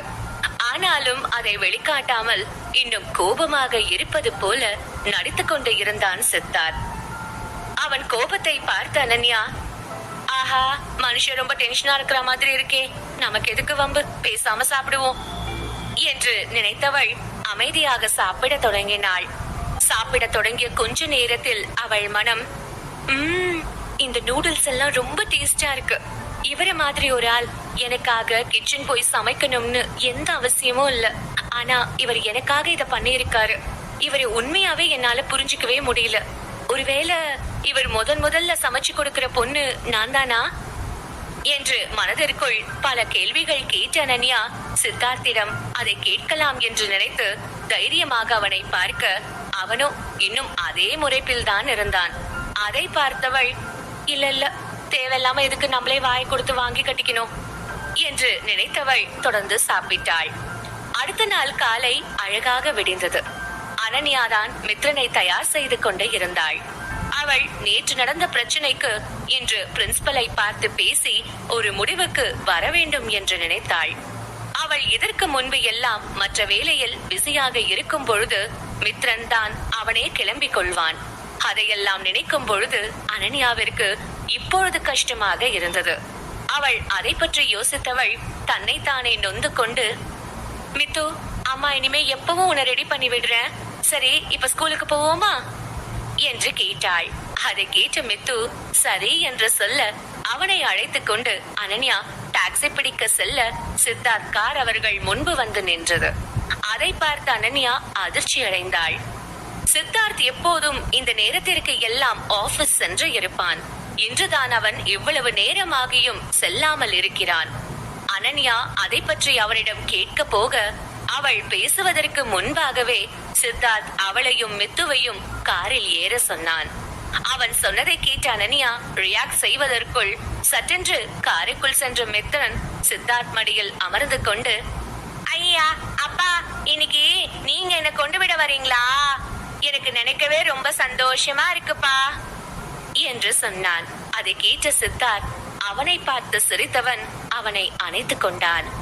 ஆனால் இதையெல்லாம் பார்த்த அனன்யாவிற்கு தான் பற்றி கொண்டு வந்தது. நான் தான் இவனுக்கு அம்மா, ஆனா இவன் எப்பவும் அப்பா அப்பான்னு அவர் பின்னாடி தான் போறான். இதெல்லாம் கொஞ்சம் கூட சரியே இல்ல. எனக்கு பொறாமெல்லாம் இல்ல, ஆனா லைட்டா பொறாமையாதான் இருக்கு என்று மனதிற்குள் நினைத்தவள் அமைதியாக காரில் உட்கார்ந்தாள். அனன்யாவின் முகத்தை வைத்தே அவள் மைண்ட் வாய்ஸ் என்னவாக இருக்கும் என்று கண்டுபிடித்தான் சித்தார்த். ஆனாலும் அவன் எதுவும் பேசவில்லை. சித்தார்த் அந்த சிசிடிவி ஃபுட்டேஜ் பற்றி எதுவும் பேசவில்லை. அந்த பயணம் அமைதியாக இருந்தது. கார் ஸ்கூல் வாசலை அடைந்தது. அதை பார்த்த அனன்யா மித்ரனை அழைத்துக் கொண்டு சென்றாள். சித்தார்த் காரை விட்டு இறங்கவில்லை. அனன்யா அமைதியாக சென்று கொண்டு இருந்தவள் திடீரென எதிரே வந்த ஆண் மீது மோதினாள். அவள் யார் என்று நிமிர்ந்து பார்க்க அங்கே வேறு யாரும் அல்ல, பிரகாஷ் தான் நின்று கொண்டிருந்தான். அவன் தஷ்மிகாவையும் அவளுடைய மகனையும் பள்ளியில் விட வேண்டி வந்திருந்தான். அனன்யா அவனை பார்த்தவள் எதுவும் பேச விருப்பம் இல்லாமல் அங்கிருந்து நகர போனாள். ஆனால் அவளை அப்படியே விட பிரகாஷிற்கு கொஞ்சம் கூட விருப்பம் இல்லை. ஏ அனன்யா, அங்கே நில்லு என்று சொன்னான். அதை கேட்டு கடுப்பான அனன்யா, நான் இங்க உன்கிட்ட பேச ஒண்ணு வரல, அதனால ஒழுங்கா இங்க இருந்து போ என்று சொன்னாள். அதை கேட்டதும் பிரகாஷிற்கு கோபம் வந்ததுதான். ஆனால் இன்று அவன் தஷ்மிகாவின் குழந்தைக்காக பேசவும் வந்திருந்தான். அதனால் இழுத்து பிடித்து பொறுமையுடன், இங்க பாரு அனன்யா, நேத்து நடந்ததெல்லாம் முடிஞ்சு போன விஷயம். அதை நீ இன்னும் பெருசாக்க போறேன்னு எனக்கு தெரியும். ஆனா அதனால நமக்கு எந்த யூஸும் இல்ல. சோ நீ என்ன பண்ற, இந்த வெட்டி கோபத்தை எல்லாம் விட்டு தள்ளிட்டு இந்த பிரச்சனைய இதோட விட்டுடு. நான் தஷ்மிகா கிட்ட பேசுறேன். சோ பிரச்சனை இப்படியே முடியும். இல்லனா ஆள் தெரியாம மோதின பாவத்துக்கு நீதான் உன் பையனுக்கு வேற ஸ்கூல் தேட வேண்டியது வரும் என்று சொன்னான். இங்க பாரு பிரகாஷ், உனக்கு உண்மையா என்ன நடந்திருக்கும்னு நல்லா தெரிஞ்சிருக்கும். ஆனா நீ உண்மை தெரிஞ்சும் அவங்களுக்கு சப்போர்ட் பண்ணிட்டு வந்து நிக்கிற. சரி விடு, அது உன் பிரச்சனை. ஆனா பாதிக்கப்பட்டது ஏன் பையன். நான் இதை நிச்சயம் சும்மா விட மாட்டேன் என்று சொன்னாள் அனன்யா. அனன்யா, உனக்கு என்ன பைத்தியம் பிடிச்சிருக்கா? நீ எந்த தைரியத்துல எங்க கூட மோத முடியும்னு நினைக்கிற? ஒழுங்கா நாங்க சொல்றத செய்ய. உன் மேல இருக்கிற அக்கறையில சொல்றோம். இப்படி எல்லாம் ஆவுனா கோவப்படுறத விட்டுட்டு ஒழுங்கா அந்த வயசானவரை கட்டிக்கிட்டு வாழ்க்கையை என்ஜாய் பண்ணு என்று தஷ்மிகா சொன்னாள். அதை கேட்ட அனன்யாவிற்கு கோபம் தலைக்கு ஏறியது. அது எப்படி ஒன்னா பிறந்தவங்கன்றத அப்பட்டமா நிரூபிக்கிறீங்க? ஒருத்த மண்டையில களிமண் இருந்தா பரவாயில்ல, எப்படி 2 பேர் மண்டையிலயும் களிமண் இருக்கும்? உங்களை மாதிரி முட்டாள் கூட்டத்துக்கிட்ட பேசலாம் எனக்கு டைம் இல்ல. நான் இப்பவே போறேன். நான் நேத்து என்ன நடந்ததுன்னு கண்டுபிடிப்பேன் என்று சொன்னாள் அனன்யா. அவள் அப்படியே செல்ல அதை பார்த்த தஷ்மிகா, என்னடி நாங்க இங்க பேசிருக்கோம், நீ பாட்டுக்கு போற, நில்லு என்று சொன்னவள் அனன்யாவின் கையை பிடித்து இழுத்தாள். ஏய், ஒழுங்கா என் மேல இருந்த கையை எடு என்று சொன்னாள் அனன்யா. ஆனால் அதை கேட்காத தஷ்மிகா அனன்யாவை கெட்ட வார்த்தை சொல்லி திட்டினாள். அதை கேட்ட அனன்யாவிற்கு கோபம் தலைக்கு ஏற பிரகாஷோ அவளை செல்ல விடாமல் வழிமறித்து நின்று கொண்டே இருந்தான். அதை பார்த்த அனன்யா, டேய், நீ இவ்வளவு மட்டமானவன்னு எனக்கு அப்பவே தெரியாம போச்சு. நல்ல வேலை, எனக்கு இப்ப தெரியுதே. எனக்கு ரொம்ப சந்தோஷம். உன்ன மாதிரி ஒரு குப்பைய கல்யாணம் பண்ணி இருந்தா என் வாழ்க்கை நாசமாகி இருக்கும் என்று அவனை பார்க்க பிடிக்காமல் முகத்தை திருப்பினாள் அனன்யா. அவள் வார்த்தைகள் ஒவ்வொன்றும் பிரகாஷை கோபம் கொள்ள செய்தது. கோபம் எல்லை மீற அனன்யாவை அடிக்க கையை ஓங்கினான்.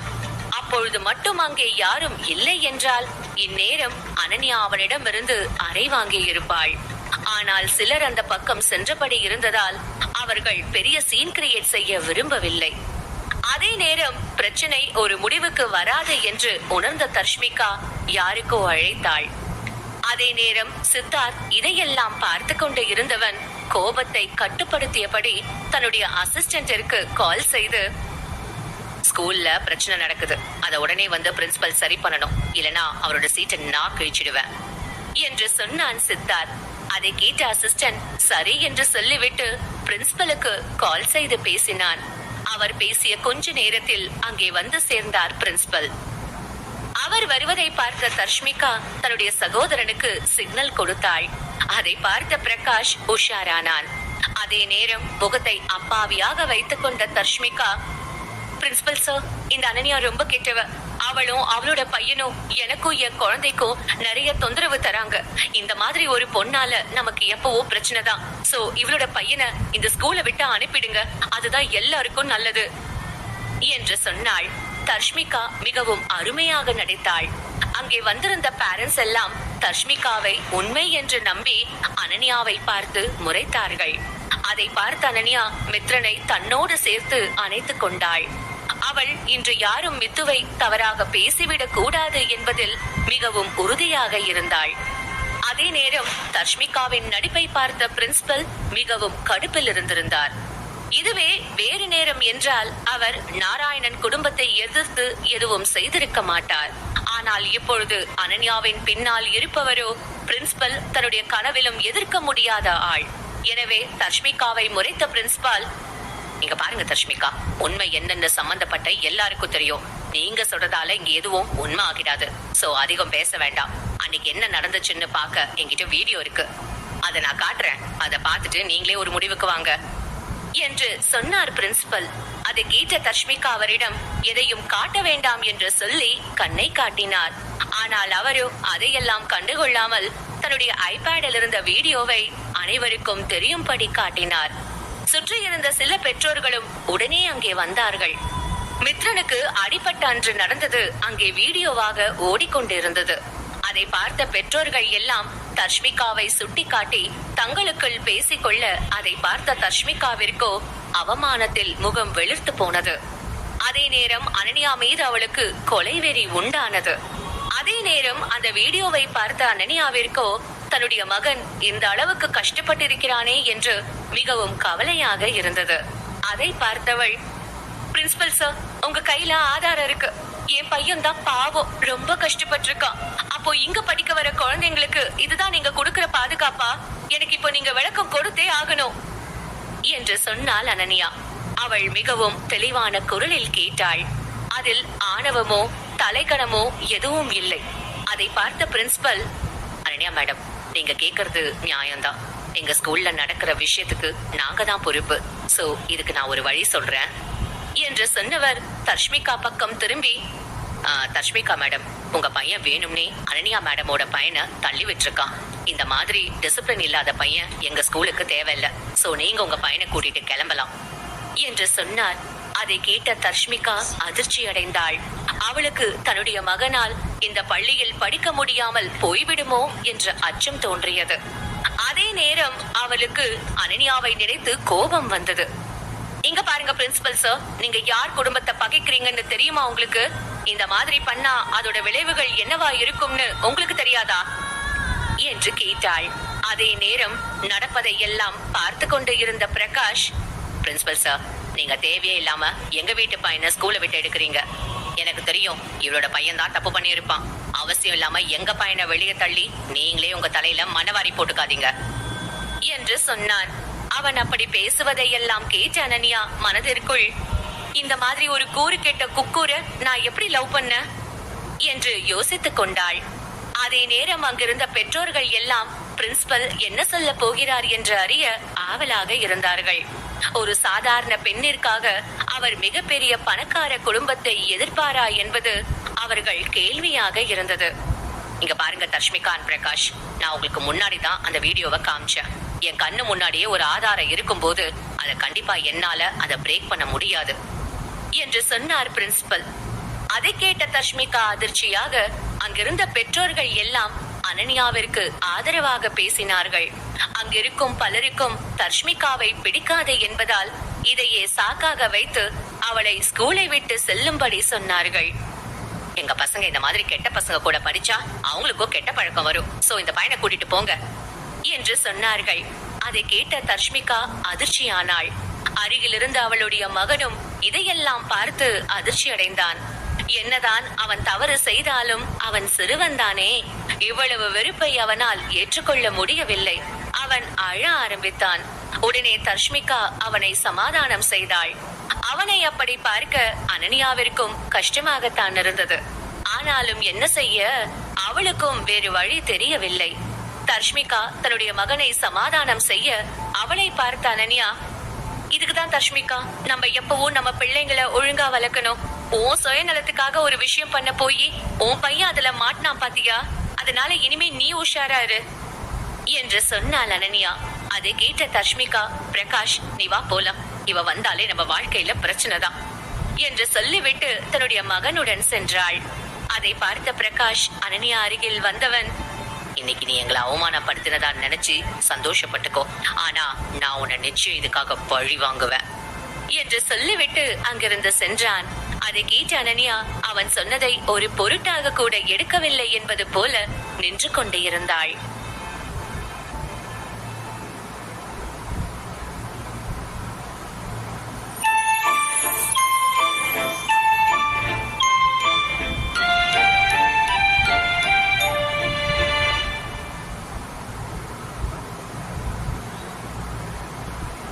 எபிசோட் 37. அவர்கள் செல்வதை அமைதியாக பார்த்து கொண்டு இருந்தாள் அனன்யா. அவளுக்கு நாராயணன் குடும்பத்தினர் தனக்காக என்ன ஆப்பு ரெடி செய்து வைத்திருப்பார்கள் என்று அறிய ஆவலாக இருந்தது. வாழ்க்கையில் பல அடிகள் விழுந்து விட்டதால் அவள் இப்பொழுது இவர்களை பற்றி எல்லாம் கவலைப்படவே இல்லை. அவள் அதையெல்லாம் நினைத்துக் கொண்டு அமைதியாக இருக்க அவளை பார்த்த பிரின்சிபல், அனன்யா மேடம், எங்க ஸ்கூல்ல வந்துதான் உங்க பையனுக்கு இப்படி ஒரு நிலைமை வந்துடுச்சு. இந்த தப்புக்காக நான் உங்ககிட்ட மன்னிப்பு கேட்டுக்கிறேன் என்று சொன்னார். அதை கேட்ட அனன்யா ஆச்சரியம் அடைந்தவள் அவருக்கு பதில் சொல்ல வர அவளை பார்த்து புன்னகை செய்தவர், அனன்யா, நீங்க உங்க பையனை கிளாஸ்ல விடுங்க. அவன் கூட படிக்கிற பசங்க எல்லாம் அவனுக்காக வெயிட் பண்ணிட்டு இருக்காங்க. அதோட மித்ரன் கீழே விழுந்ததுக்கான உண்மையான காரணத்தை மறைக்க முயற்சி பண்ண டீச்சரையும் நாங்க வேலையை விட்டு தூக்கிட்டோம். இனி உங்க பையனுக்கு இங்க எந்த பிரச்சனையும் இருக்காது என்று சொன்னார். அவர் சொன்னதை கேட்டு சந்தோஷமான குழந்தைகள் வேகமாக மித்ரன் அருகில் வந்தார்கள். அந்த குழந்தைகள் கூட்டத்தில் பெரும்பாலும் இருந்தது பெண் குழந்தைகள் தான். அதை பார்த்து அனன்யா சிரிக்க, அதிலிருந்த ஒரு பெண் பிள்ளை, எனக்கு முன்னவே தெரியும் மித்து குட் பாய்னு. இப்ப அது ப்ரூவ் ஆகிடுச்சு. இனிமே நம்ம ஜாலியா இருக்கலாம் என்று சொன்னாள். அதை கேட்ட மற்ற சிறுவர்களும் சந்தோஷம் கொள்ள, இதையெல்லாம் பார்த்த அனன்யாவும் நிம்மதியடைந்தாள். இவ்வளவு நேரம் நடந்த பிரச்சனையால் பதட்டமாக இருந்த மித்ரனும் இப்பொழுது சற்று நிம்மதியுடன் இருந்தான். அவனிடம் கொஞ்ச நேரம் பேசியவள் நேராக சித்தார்த் காரை நோக்கி செல்ல ஆரம்பித்தாள். அவள் காரில் ஏறியதும் மித்ரன் சத்தமாக அம்மா அப்பா பாய் என்று சத்தமாக சொல்லியபடி கையசைத்தான். அதை பார்த்து அங்கிருந்த பெற்றோர் எல்லாம் அதிர்ச்சி அடைந்தார்கள். தர்ஷ்மிகா சொன்னதையெல்லாம் வைத்து அனன்யா கணவன் இல்லாத பெண் என்றுதான் அங்கிருந்த பெரும்பாலான பெண்கள் நினைத்து கொண்டு இருந்தார்கள். ஆனால் எப்பொழுது மித்து அப்பா என்று அழைக்கும் பொழுது அவர்களால் தங்கள் காதுகளையே நம்ப முடியவில்லை. அதுவும் அனன்யா ஏறியது மிகவும் விலை உயர்ந்த கார் என்பதால் அனன்யாவின் கணவன் சாதாரண ஆளாக இருக்க வாய்ப்பில்லை என்பதும் அவர்களுக்கு நன்றாக புரிந்தது. அதோடு பிரின்சிபல் அனன்யாவிற்காக நாராயணன் குடும்பத்தை எதிர்க்கிறார் என்றால் நிச்சயமாக அனன்யா யாரை திருமணம் செய்து இருக்கிறாளோ அவர் பெரிய பணக்காரனாகத்தான் இருக்கும் என்று முடிவுக்கு வந்தார்கள் அனைவரும். அவர்கள் எல்லோரும் அனன்யாவிடம் நல்ல முறையில் பேசி அவளிடம் நட்பு வைத்துக் கொள்ள வேண்டும் என்று நினைத்தார்கள். அதே நேரம் காருக்குள் வந்த அனன்யா நடந்த சம்பவத்தை எல்லாம் யோசித்துக் கொண்டு இருந்தாள். அவள் ஒன்றும் முட்டாள் அல்ல. பிரின்சிபல் நியாயமாக தனக்கு உதவி செய்து இருக்கிறார் என்று நம்புவதற்கு அவளுக்கு நன்றாக தெரியும். நிச்சயம் சித்தார்த் தான் இந்த விஷயத்தில் ஏதோ உதவி செய்து இருக்கிறான் என்று. ஏனென்றால் அவளுக்கு உதவி செய்ய அவனை தவிர வேறு ஆட்கள் இல்லையே. அதை நினைத்தவள், தேங்க்ஸ் சித்தார்த், நீங்க இன்னைக்கு எனக்கு பெரிய உதவி பண்ணிருக்கீங்க என்று சொன்னாள். அதை கேட்ட சித்தார்த் பெரிதாக அலட்டிக் கொள்ளாமல், இப்போ நீ எங்க போலாம்னு இருக்க என்று கேட்டான் சித்தார்த். அதை கேட்ட அனன்யா மனதிற்குள், இவ்வளோ காலையில அம்முவை பார்க்க போனா அவளால ரெஸ்ட் எடுக்க முடியாது, பேசாம ஆபீஸ் போயிடுவோம் என்று நினைத்தவள், என் ஆபீஸ்ல விட்டுடுங்க, அப்புறம் நீங்க எனக்காக இவ்வளோ பண்ணதுக்கு ரொம்ப நன்றி என்று சொன்னாள். அதை கேட்ட சித்தார்த் அவளை அமைதியாக பார்த்தான். அவன் பார்வையில் குழம்பியவள், என்னாச்சு, ஏன் என்ன அப்படி பாக்குறீங்க என்று கேட்டாள். இல்ல, நான் தெரியாம தான் கேக்குறேன். உனக்கு என்ன பார்த்தா எப்படி டிரைவர் மாதிரி தெரியுதா இல்ல சமையல்கார மாதிரி தெரியுதா? நேத்து பசிக்குதுன்னு சொன்ன, இன்னைக்கு ஆபீஸ்க்கு போய் விடுன்னு சொல்ற. நான் நீ எங்க போறேன்னு தானே கேட்டேன், உன்னை கொண்டு போய் விடுறேன்னு சொன்னேனா என்று கேட்டான் சித்தார்த். அதை கேட்ட அனன்யா, இங்க பாருங்க சித்தார்த், நீங்க தப்பா புரிஞ்சுக்கிட்டீங்க. நான் உங்களை அப்படி எல்லாம் நினைக்கவே இல்ல என்று சொன்னாள்.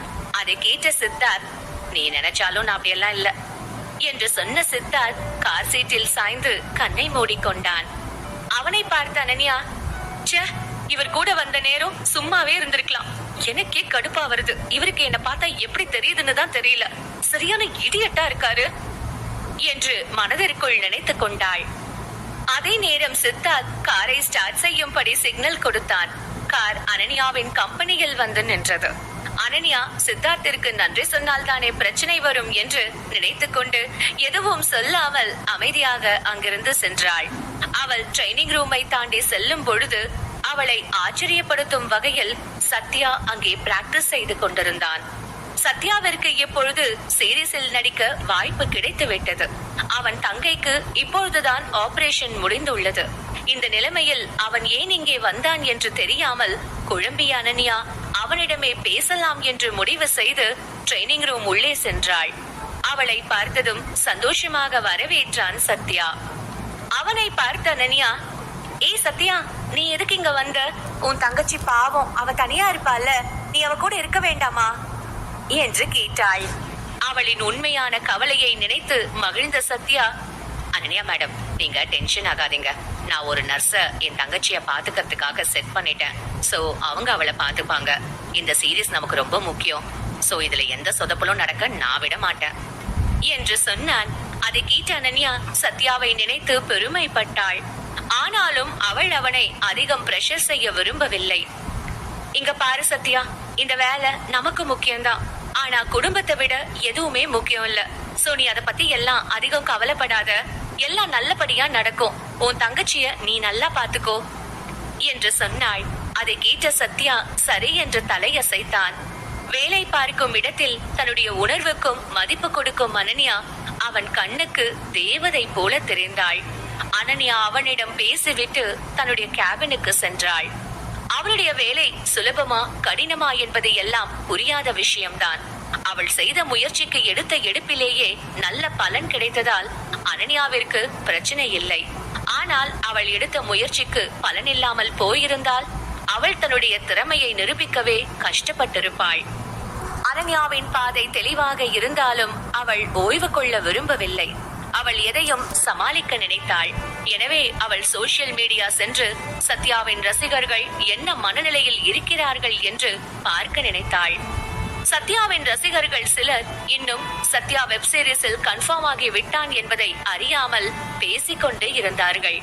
ஏற்கனவே சோசியல் மீடியாவில் பல வதந்திகள் வந்தாலும் அதையெல்லாம் நம்பலாமா வேண்டாமா என்று குழப்பத்தில் இருந்தார்கள். அதையெல்லாம் பார்த்த அனன்யா மனதிற்குள், இதுதான் சரியான நேரம். சத்யாவோட ரோல் என்னன்னு அபிஷியலா சொல்லிட வேண்டியதுதான். அப்பதான் சத்யா எப்பவுமே ட்ரெண்டிங்ல இருப்பான் என்று நினைத்த அனன்யா டைரக்டருக்கு கால் செய்தாள். அவரும் அனன்யாவின் நம்பரை பார்த்ததும் எடுத்து பேச தொடங்கினார். சீரியஸ் பற்றியும் அதில் தாங்கள் செய்ய வேண்டிய வேலை பற்றி இருவரும் பேசினார்கள். கொஞ்ச நேரத்திற்கு பிறகு, சார், நம்ம சத்யா உங்க சீரியஸ்ல என்ன ரோல் பண்றாருன்னு கொஞ்சம் அபிஷியலா உடனே அப்டேட் பண்ண முடியுமா என்று கேட்டாள் அனன்யா. டைரக்டர் இந்த ஃபீல்டில் பல வருடம் இருந்தவர் என்பதால் அவரால் அனன்யாவின் என்ன ஓட்டத்தை புரிந்து கொள்ள முடிந்தது. ஓகே மிஸ் அனன்யா, நான் நீங்க சொன்ன மாதிரியே பண்றேன். நம்ம இப்படியே வேலையை ஸ்டார்ட் பண்ணுவோம் என்று சொன்ன டைரக்டர் போனை கட் செய்தார். கொஞ்ச நேரத்தில் அனன்யா போனை எடுத்து பார்க்கும் பொழுது அவர் சத்யாவை பற்றி புகழ்ந்து பேசி சில வார்த்தைகள் போட்டு சத்யா அந்த சீரியஸில் நடிக்க போவதை உறுதி செய்தார். அதை பார்த்த அனன்யா உடனே சத்யாவின் அக்கவுண்ட் மூலம் சென்று அவருக்கு நன்றி சொன்னாள். அவ்வளவுதான். மீண்டும் இன்டர்நெட் முழுக்க சத்யாவின் பேச்சுதான். சத்யாவின் ரசிகர்கள் அந்த செய்தியை கொண்டாடி தீர்த்தார்கள். அதையெல்லாம் பார்த்த அனன்யா மிகவும் சந்தோஷப்பட்டாள். அவள் தன்னை பற்றி யோசிக்காமல் சத்யா நன்றாக இருக்க வேண்டும் என்று ஆசைப்பட்டாள். இந்த செய்தியை எல்லாம் சத்யா பார்த்தால் மகிழ்ச்சி அடைவான் என்று நினைக்கும் பொழுதே அவள் மனம் சந்தோஷம் கொண்டது. அதனால் அவள் சில ரசிகர்களுக்கு ரிப்ளை செய்தாள். அதை பார்த்த ரசிகர்கள் சத்யாவிடமிருந்து ரிப்ளை வந்ததாக நினைத்து மகிழ்ச்சியாக அதையும் ஸ்கிரீன்ஷாட் எடுத்து அனைவருக்கும் ஷேர் செய்தார்கள். இவர்கள் அழைப்பறை எல்லாம் பார்த்து சிரித்த அனன்யா பிறகு அமைதியாக சோசியல் மீடியாவில் இருந்து வெளியே வந்து தன்னுடைய வேலையை பார்க்க ஆரம்பித்தாள். அவள் தன்னுடைய வேலையை ஓரளவுக்கு முடிக்கும் பொழுதே மதியம் நேரம் ஆகி இருந்தது. அவளுக்கு பசி எடுக்க தொடங்கியது. எனவே சத்யாவுடன் சேர்ந்து சாப்பிடலாம் என்று நினைத்தவள் அங்கிருந்து எழுந்து வெளியே வர அவள் கேபின் நோக்கி வந்தவனை பார்த்து அவள் முகம் அதிருப்தியை வெளிப்படுத்தியது. அனன்யாவை இந்த அளவுக்கு கடுப்பேற்ற அந்த ஆபீஸில் இருப்பது வேறு யாரும் இல்லை, டேவிட் தான். அவனை பார்த்ததும் அனன்யா முகத்தை திருப்பிக் கொள்ள டேவிடோ அனன்யாவை கண்ணால் எரித்து கொண்டு இருந்தான். இப்பொழுதுதான் அவன் சோசியல் மீடியாவில் வந்த போஸ்டை பார்த்துவிட்டு வருகிறான். அதை பார்த்த பிறகு அவனுக்கு கோபம் மிகவும் அதிகமாகிவிட்டது என்றுதான் சொல்ல வேண்டும். இந்த அனன்யாவை என்ன பண்றது? இவளை நான் ரொம்ப கம்மியா இட போட்டுட்டேன். இவ மட்டும் வராம இருந்திருந்தா இந்நேரம் சத்யா என் கண்ட்ரோல்ல இருந்திருப்பான். எல்லாம் இவளால கெட்டு போச்சே என்று மனதிற்குள் நினைத்துக் கொண்டான். அனன்யா அவனை கண்டுகொள்ளாமல் அமைதியாக லிப்ட் அருகில் சென்றாள்.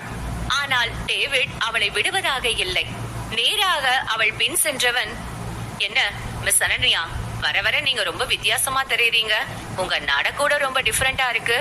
என்ன எடுத்த காரியெல்லாம் வெற்றியில முடியுதுன்ற சந்தோஷமா என்று கேட்டான். அவன் அப்படி கேட்டதும் அவனை பார்த்த அனன்யா, என்ன மிஸ்டர் டேவிட், உங்களுக்கு வேற வேலை எதுவும் இல்ல போல, சும்மா என் விஷயத்திலேயே மூக்க நுழைச்சிட்டு இருக்கீங்க என்று கேட்டாள். அவள் அப்படி சொன்னதும் டேவிடிற்கு கோபம் வந்தது. ஆனாலும் அதை வெளிக்காட்டாதவன், மிஸ் அனன்யா, நமக்கு ஒரு விஷயம் தெரியலனா அதை தெரிஞ்சவங்க கிட்ட இருந்து கத்துக்கலாம், தப்பில்ல. இதை ஏன் சொல்றேன்னா, இத்தனை நாள் சத்யா என் கிட்ட இருந்தான். ஆனா அவனுக்குள்ள இப்படி ஒரு பொட்டன்ஷியல் இருக்குன்னு எனக்கு தெரியவே இல்லை. ஆனா நீங்க அவனை எடுத்த கொஞ்ச நாள்லயே அவனுக்கு இவ்ளோ growth வந்திருக்கு அப்படின்னா நிச்சயம் அவனுக்குள்ள இருக்கிற பயங்கர திறமையை தாண்டி உங்ககிட்ட ஏதோ ஸ்பெஷலான விஷயம் இருக்குன்னு தானே அர்த்தம். சொல்லுங்க மிஸ் அனன்யா, சத்யாவோட இந்த வளர்ச்சிக்கு யார் காரணம் என்று கேட்டான் டேவிட். அதை கேட்கும் பொழுதே அனன்யாவிற்கு கடுப்பாக இருந்தது. டேவிட் அனன்யாவால் எப்படியும் தனியாக இப்படி ஒரு காரியத்தை செய்ய முடியாது என்று நினைத்தான். அதனால் அவன் அனன்யாவிற்கு பின்னால் இருப்பது யார் என்று அறிந்து கொள்ள நினைத்தான். அவன் எண்ணத்தை புரிந்து கொண்ட அனன்யா, மிஸ்டர் டேவிட், சத்யா ஒரு நல்ல டேலண்ட். அவரை நீங்க உருப்படியா யூஸ் பண்ணி இருந்தா அவர் எப்பவோ முன்னேறி இருப்பாரு.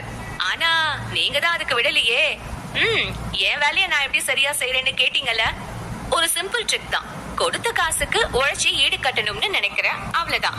நான் என்ன சொல்றேன்னு உங்களுக்கு புரியுதா மிஸ்டர் டேவிட் என்று கேட்டாள் அனன்யா.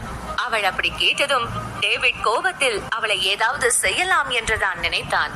ஆனால் இன்னும் சில தினத்தில் கம்பெனியில் உள்ள எம்ப்ளாயி எல்லாம் சந்திக்கும் மீட்டிங் மற்றும் பார்ட்டி நடப்பதால் அதில் அவளை கவனித்துக் கொள்ளலாம் என்று விட்டுவிட்டான். ஒரு நொடி தன்னுடைய கோபத்தை மட்டுப்படுத்தியவன், மிஸ் அனன்யா, இன்னும் கொஞ்ச நாள்ல நம்ம கம்பெனியில உள்ள ஸ்டாஃபுக்கு எல்லாம் மீட்டிங் இருக்கு, சோ அதுக்கு நீங்க கண்டிப்பா வந்துடுங்க என்று சொன்னான். அதை கேட்ட அனன்யா, என்ன புதுசா மீட்டிங்னு சொல்றீங்க, இத பத்தி எனக்கு எதுவும் தெரியாதே என்று சொன்னாள் அனன்யா. அட, உங்களை மாதிரி பிஸியான ஆட்கள் எல்லாம் இந்த மாதிரி மீட்டிங் பார்ட்டி எல்லாம் ஞாபகம் வச்சிருப்பாங்களா? சரி பரவாயில்ல, விடுங்க மேடம். இப்ப நான் சொல்லிட்டேன்ல, அந்த மீட்டிங்க்கு மறக்காம வாங்க. அந்த மீட்டிங்க்கு பெரிய பாஸ் கூட வருவாரு, சோ மிஸ் பண்ணிடாதீங்க என்று சொன்னான் டேவிட். அதை கேட்ட அனன்யா அவன் பொய் சொல்கிறான் என்று நினைத்துக் கொண்டு அந்த இடத்தை விட்டு சென்றாள். ஒரு வழியாக சத்யாவுடன் சாப்பிட அமர்ந்தவள் டேவிட் சொன்னது போல மீட்டிங் மற்றும் பார்ட்டி ஏதேனும் நடக்குமா என்று கேட்டாள். ஆமா அனன்யா மேடம், அப்படி எல்லாம் வருஷத்துல சில நாள் பார்ட்டி வைப்பாங்க. ஆனா நான் இது வரைக்கும் போனதில்ல, சோ நான் உங்ககிட்ட இத பத்தி சொல்லல என்று சொன்னான் சத்யா. அவனுக்கு அப்பொழுது டேவிட் செய்த கொடுமை எல்லாம் நினைவிற்கு வந்தது. அதை பார்த்த அனன்யா, பாவ சத்யா, அவன் அந்த டேவிட் ரொம்ப கஷ்டப்படுத்திட்டான் போல என்று மனதிற்குள் நினைத்துக் கொண்டவள் அவனுக்கு நம்பிக்கை அளிக்கும் விதத்தில், இந்த வருஷம் நம்ம பார்ட்டிக்கு போகலாம் பாரு, நீதான் ரொம்ப ஃபேமஸா இருப்ப என்று சொன்னாள் அனன்யா. அதை கேட்ட சத்யா லேசாக சிரித்தான். அப்பொழுதுதான் அனன்யாவிற்கு பார்ட்டி என்றால் அதற்காக ட்ரெஸ் வாங்க வேண்டும் என்ற எண்ணம் தோன்றியது. அதை நினைத்தவள், அச்சோ, என்கிட்ட பார்ட்டிக்கு போட ட்ரெஸ் இல்லையே என்று சொன்னாள். அதை கேட்ட சத்யா, அப்ப சிஸ்டர் என்ன பண்ண போறீங்க என்று கேட்டான். அதெல்லாம் ஒண்ணும் இல்ல, நான் நாளைக்கு போய் ஷாப்பிங் பண்ணிப்பேன். என்ன காசு வேஸ்ட் ஆகும், அதுதான் கவலையா இருக்கு என்று சொன்னாள். அதை கேட்ட சத்யாவும் தலையசைத்தான். அன்றைய நாள் வேலை சீக்கிரம் முடிந்ததால் அனன்யா மித்துவை கூப்பிட சென்றாள். மித்துவும் சந்தோஷமாக அனன்யாவை வரவேற்றான். அவன் முகத்தை பார்க்கும் பொழுதே அவன் சந்தோஷமாக இருக்கிறான் என்று அனன்யாவிற்கு புரிந்தது. அவள் மித்துவின் அருகில் சென்று அவனை அழைத்துக் கொண்டு திரும்ப அவள் முகம் அதிர்ச்சியை வெளிப்படுத்தியது.